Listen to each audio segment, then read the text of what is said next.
So ayan po yung aso po na inabandon na po ng owner po na itinali lang po dito sa may parang basurahan na walang kabahay-bahay dito.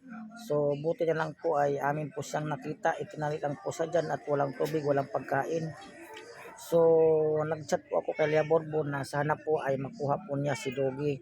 So ngayon po ay kinuha po na namin ng kasama at tinali po niya agad sa dala naming tali. Mabait naman po si Doggy po no, at ayun nga po kinarga na po niya yung si Doggy. Parang mag friends na po sila tingnan mo, makita niyo naman po ang bait-bait po ni Doggy. So si Doggy po no ay nandyan na po si Jmat, kukunin na po si Doggy. So bago po niyan nakuha po ni Jmat po yung aso ay nagpaalam muna si Doggy, yumakap doon sa kanya. Makikita nyo po sa dulo ng video at talagang niyakap po niya si ate. Kasi nga medyo napamahal na po si Doggy kay ate po no. Talagang niyakap talaga niya bago po siya umalis.